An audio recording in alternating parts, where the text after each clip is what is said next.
Insya Allah ini informasi pagi ini. Insya Allah setiap hari Rabu kegiatan pagi itu akan diisi oleh kakak-kakak alumni.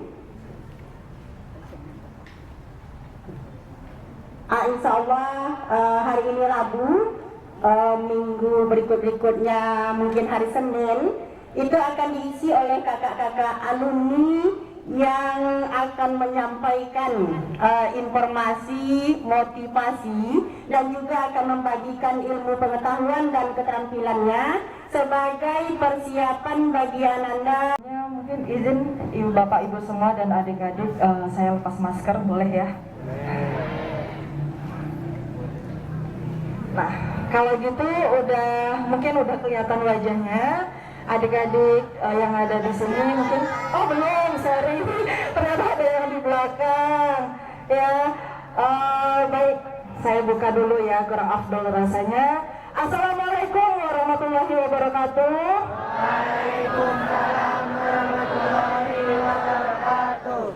Ya, alhamdulillah saat ini saya bisa berada di sini. Terima kasih sebelumnya saya ucapkan atas kesempatan ini kepada Bapak Ibu Majelis Guru dari SMK Negeri 2 Teluk Kuantan beserta karyawan tata usaha dan juga adik-adik yang ada di sini. Luar biasa ramai sekali ya. Saya melihatnya, kangen nih masa-masa zaman saat saya masih sekolah. Jadi dari pagi kemarin sih kalau boleh cerita sedikit, saya dikontak sama Bu Yeni yang dulunya juga wali kelas saya. Mungkin sambil kita perkenalan ya kepada adik-adik semuanya, kurang afdol juga rasanya. Nama saya Nani Anggreni, panggilan Nani. Saya alumni SMK Negeri 2 Teluk Kuantan, tahun lulusnya 2012. Jadi barangkali mungkin ada kakak atau mungkin abang-abangnya dari adik-adik di sini yang masih satu angkatan sama saya ya. Nah, saya itu jurusannya waktu SMK 2 itu jurusan akuntansi ya. Ya, jadi semua yang ada di sini pokoknya udah menjadi siswa-siswa terbaik deh, karena memang SMK Negeri 2 itu sudah pilihan yang terbaik buat adik-adik yang ada di sini ya. Jadi jurusannya juga udah banyak sekarang. Ada akuntansi, perkantoran, perhotelan, pemasaran kayaknya masih ada ya, terus ada teknik komputer juga ya. Jadi memang luar biasa sih, saya sebagai alumni merasa bangga dan appreciate juga ketika sudah lulus dari SMK Negeri 2 ini. Ya, terima kasih. Memang ini ternyata tadi saya baru tahu bahwa agenda ini, life skill ini pertama kali baru mulai diadakan. Mudah-mudahan next kedepannya bisa lanjut dan bisa konsisten juga, karena memang ini sebagai sharing skill mungkin ya kepada adik-adik yang memang kita itu dibentuk setelah lulus dari SMK 2 ini bisa mantap ataupun bisa siap menghadapi dunia kerja ataupun dunia usaha seperti itu ya. Jadi harapan kita semua, harapan Bapak Ibu guru kita di sini, kita bisa mengamalkan ilmu-ilmu yang kita dapatkan selama di SMK Negeri 2 ini. Ada yang udah pernah melihat dari seragamnya seperti ini ataupun yang belum. Saya itu setelah SMK 2 lulus tahun 2012 melanjutkan studi kuliah S1 di UNRI jurusan pendidikan bahasa Jepang. Dan ya kalau mau dengar sedikit mungkin boleh kita say hello dulu kali ya. Ohayou gozaimasu minasan, hajimemashite, watashi no namae wa Nani Anggreni desu. Nani to moshimasu.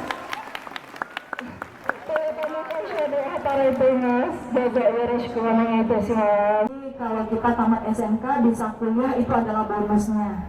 Tapi tetap dengan goals kita setelah tamat sekolah ini kita sudah dibentuk nih, kita sudah dididik, kita sudah dipersiapkan dengan matang untuk bisa siap menghadapi dunia kerja.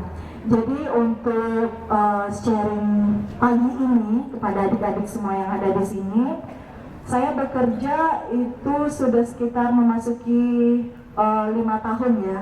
Jadi sudah memasuki tahun kelima. lulus kuliah di tahun 2017 dengan basic pendidikan ya, karena pendidikan bahasa Jepang itu titelnya SPD. Dan alhamdulillah mungkin rezekinya berbeda-beda. Saya rezekinya malah bekerja di perusahaan gitu. Nah, perusahaan otomotif ini mungkin kalau salah satu yang terbesar di Kuansing termasuk Agung Toyota atau Kuantan ya. Kalau yang saya lihat mungkin untuk otomotifnya ya, itu selama 3 bulan menjelang menunggu waktu wisuda. Nah, pengalaman saya ataupun cerita yang saya alami ataupun kakak alami ketika memasuki dunia kerja, sangat banyak ilmu-ilmu ataupun kebiasaan yang selama di SMK 2 ini kakak gunakan di lapangan pekerjaan. Seperti contohnya adik-adik pada pagi hari ini kita datang pagi, terus disiplinnya nomor 1, kalau misalkan telat ada sanksi gitu ya. Nah, di dunia perusahaan juga seperti itu, di dunia kerja gitu. Bagaimana dunia pekerja itu mengharapkan karyawannya itu untuk bisa disiplin gitu. Karena apa? Karena memang kita dihitung setiap jam kerja yang kita kerjakan di perusahaan kita. Kalau seperti saya jam 8 masuk sampai jam 4 sore, itu jam kerjanya setiap hari seperti itu gitu. Jadi setiap jam kerja yang saya lalui itu betul-betul dimanfaatkan atau efektif dan produktif gitu. Nah, kalau bercerita dulu ya, waktu saya di SMK 2 ya alhamdulillah saya termasuk tipikal orang yang nggak senang aja gitu kalau misalkan nggak ada kerjaan ataupun duduk gitu. Dan saya lebih suka memanfaatkan waktu gitu, seperti ada ekstrakurikuler apa aja gitu saya mau gitu. Jadi ibarat kata itu pengennya tuh hari-harinya tuh bermanfaat aja, terus ada aja terus yang dilakuin gitu. Entah itu nanti ada apa, dulu saya lebih ke nari ya, kalau seni lah gitu. Jadi ada senamnya, ada tarinya. Nah itu luar biasa juga dari Bu Elsa, dulu juga sangat apa ya, protek sekali dan betul-betul kuat ya ngedidiknya gitu kalau di basic untuk apa ekstrakurikulernya. Jadi adik-adik di sini maksudnya kita tetap bisa ibaratnya tuh apa ya, menyeimbangkan untuk di sekolahnya tetap oke gitu, terus di sisi lain di ekstrakurikulernya juga jalan. Jadi nanti itu akan balance gitu. Karena apa? Karena yang dibutuhkan di dunia kerja itu adalah skill, kemampuan gitu, dan itu keahlian. Nanti itu akan kelihatan gitu. Karena ketika saya melamar kerja, kan kita biasanya melamar kerja, mungkin ini untuk adik-adik ya ilmu juga, ketika di interview, sebelum kita di-interview kita masukin lamaran pekerjaan.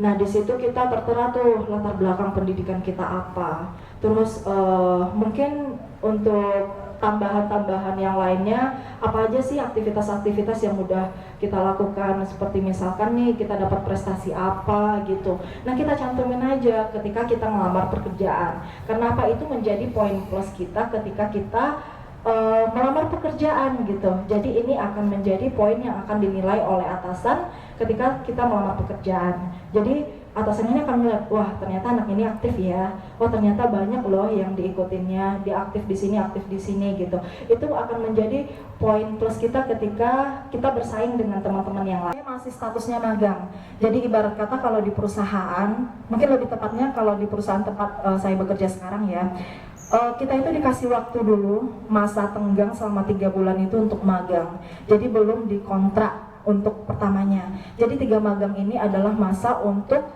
saya dievaluasi, saya dinilai kinerjanya, diberikan tugas dan tanggung jawab selama 3 bulan. Apakah saya mampu dan apakah saya bisa mungkin melebihi ataupun melebihi target yang diberikan. Ibarat kata target mungkin lebih tepatnya, kalau teman-teman mungkin ataupun adik-adik membayangkan target, oh kalau saya otomotif kan jualan mobil nih gitu, oh harus jualan nih sekian. Nah itu mungkin basicnya di salah sih ya kalau untuk di otomotif. Tapi kebetulan saya sendiri itu di bagian customer service. Jadi lebih kepada deadline pekerjaan-pekerjaan gitu yang harus saya selesaikan. Oh dalam 1 bulan ini saya harus mencapai KPI atau Key Performance individu saya dalam 1 bulan ini saya harus mencapai sekian persen gitu. Dari awalnya bertahap mungkin di 80%, 90% dan 100% gitu. Nah itu dianalisa, dievaluasi setiap bulannya oleh atasan. Dan alhamdulillah setelah 3 bulan saya melalui masa-masa magang itu, yang mungkin beberapa orang ada merasa menjadi semua pengalaman ada yang mungkin menjadi keberatan gitu, ada yang mungkin menjadi tidak nyaman, karena memang kalau untuk kita sendiri untuk di magang itu salary-nya mungkin tidak sama dengan karyawan yang udah kontrak gitu. Tapi tidak apa-apa, it's okay. Adik-adik nanti kalau misalkan masuk ke dunia kerja seperti itu, kalian tunjukkan yang terbaik, berikan yang terbaik gitu. Jangan kita itu kita boleh setting target gitu, tapi ketika kita sudah ada kesempatan, jangan sia-siakan kesempatannya. Sebisa mungkin kita berikan sesuatu yang lebih untuk tempat kita bekerja gitu. Itu ada kontrak terus menjadi karyawan tetap. Nah nanti gajinya akan mengikuti gitu, sesuai dengan jenjang karir yang udah kita lewati gitu. Jadi jangan berpikir ketika kita diberikan tugas ini kok udah pesimis gitu, nggak boleh gitu. Jadi gimana pun kita masih muda ya, apalagi adik-adik di sini, kalian masih muda, lulus sekolah itu masih sekitar umur mungkin 20-an kali ya, sebelum 20 ya, 18 ya kita udah lulus SMK 2 gitu. Jadi manfaatkan kesempatannya gitu, jangan ketika dikasih beban pekerjaan, dikasih ini kita pesimis duluan, jangan gitu. Gimana kita optimis, gimana kita bisa menciptakan sesuatu yang beda. Nah saat inilah kesempatannya adik-adik ketika berada di sekolah ini. Kesempatan 3 tahun ini adalah untuk adik-adik bisa mengeksplor punya bakatnya apa, ahlinya di bidang apa gitu. Pagi sampai sore manfaatkan untuk sekolahnya. Mungkin nanti sore ada waktu luang, manfaatkan lagi untuk kegiatan sorenya gitu. Jadi apapun itu, insya Allah nanti kalau memang niat kita tulus, baik, dan kita betul-betul bersungguh-sungguh, akan dibukakan jalannya. Tahun mungkin udah pindah. Nah itu balik lagi sih, kenyamanan kita di perusahaan seperti apa, dan kita yang meng-create-nya gitu. Bapak izin. Iya. Ya, Bapak. Ya, terima kasih Bapak Arman. Ya, jadi harapan saya pagi ini dan harapan Bapak Ibu yang ada di sini, kesempatan saya berdiri di sini, sharing saya di depan ini juga memberikan manfaat buat adik-adik, memacu motivasi dan semangat adik-adik bahwa sebenarnya masih banyak kesempatan di luar sana yang bisa kita ambil, yang masih banyak peluang yang bisa kita manfaatkan ya. Nah tadi ada pesan juga dari Pak Jati ya, kalau ada adik-adik yang mau bertanya boleh disiapkan aja, nanti pertanyaan kita boleh sambil diskusi ya untuk adik-adik yang ada di sini. Nah tadi balik lagi bercerita, saya mungkin berceritanya lebih kepada real yang saya alami, real yang saya lakukan selama saya di dunia kerja. Saya itu bekerja di perusahaan otomotif, tadi saya bilang di bagian customer service gitu ya.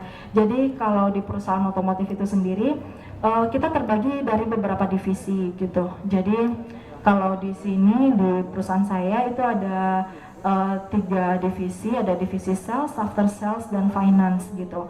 Nah untuk masing-masing divisi ini kita sudah dipersiapkan karyawan-karyawannya untuk dibentuk untuk bisa mencapai target-target perusahaan di setiap divisinya gitu. Jadi seperti di sales ini lebih kepada penjualan. Nah bagaimana sih cara kita untuk bisa berkomunikasi, berinteraksi dengan baik dengan orang lain sehingga orang lain juga akhirnya tertarik dan membeli produk kita, seperti itu.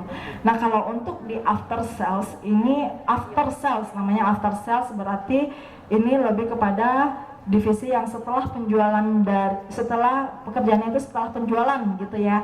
Jadi nanti pekerjaannya itu lebih kepada ke bagian bengkelnya gitu, bagaimana nge-reminder, membuat appointment gitu, membuat booking pada pelanggan-pelanggan lainnya. Dan di area finance, divisi finance ini lebih kepada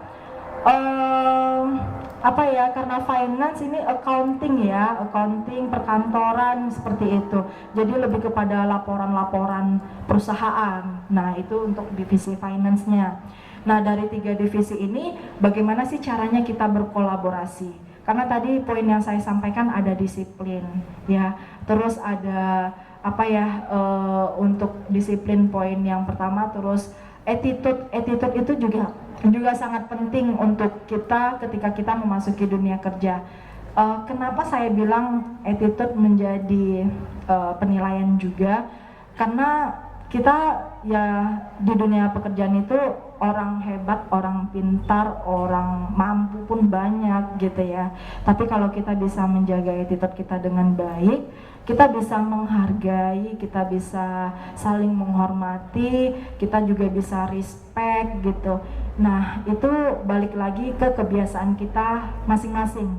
Kita punya kebiasaan dengan diri kita sendiri. Nah itulah yang kita bentuklah kebiasaan kita itu mulai dari sedini mungkin gitu, karena nanti itu akan terbawa dan itu akan menjadi kebiasaan untuk kedepannya gitu. Jadi bagaimana ya, seperti di sekolah ini ketika kita ketemu guru, kita salim guru gitu, kita ketemu kawan di jalan kita sapa gitu. Nah hal-hal yang sederhana sebenarnya. Jadi poin-poin sederhana yang biasanya mungkin hampir kita lewatkan, ternyata itu menjadi poin-poin penilaian juga gitu. Karena setiap gerak-gerik apapun yang kita lakukan itu akan menjadi evaluasi untuk diri kita ya. Nah mungkin kalau untuk singkat cerita di perusahaan mungkin lebih kepada apa ya, kalau yang saya ceritakan lebih secara umumnya. Tapi ketika adik-adik menghadapi dunia kerja, menghadapi dunia usaha atau dunia industri, adik-adik harus apa ya, ya tadi yang nggak boleh pesimis ya. Terus mental adik-adik saat ini juga udah dibentuk sedini mungkin di sini gitu. Jadi ketika masuk dunia kerja itu udah, kita ibarat kata tuh udah punya mental baja lah ya. Jadi gimana ketika kita menghadapi tekanan dunia kerja gitu, menghadapi tekanan antara rekan-rekan kerja, kita bisa mengelola emosi kita sendiri gitu. Jadi kita ibaratnya akan bisa berpikiran positif, dan bagaimana kita menunjukkan jati diri kita ini, kita adalah orang yang positive vibes banget gitu. Jadi nunjukin bahwa kita itu akan bermanfaat juga untuk orang lain, dan apa yang kita lakukan itu juga memberikan impact ataupun feedback positif untuk orang-orang di sekitar kita. Nah itu yang paling penting. Kreativitas yang kita miliki, ide yang kita berikan, tentunya perusahaan merasa appreciate dong, karena perusahaan juga merasakan mendapatkan benefit gitu. Di sisi lain perusahaan dapat benefit, kitanya juga dapat benefit. Misalkan kita ada promosi karir, promosi untuk naik grade, naik gaji seperti itu, dan akan dinilai oleh perusahaan itu kita seperti, oh ternyata anak ini aktif ya, anak ini luar biasa loh ide-idenya, dan apapun yang ide yang diberikannya bisa memberikan feedback positif untuk perusahaannya seperti itu. Nah saya harapkan juga di sini kepada adik-adik, selagi masih muda ini jangan tutup diri gitu, maksudnya explore diri kalian, lakukan apapun yang terbaik gitu, berikan yang terbaik.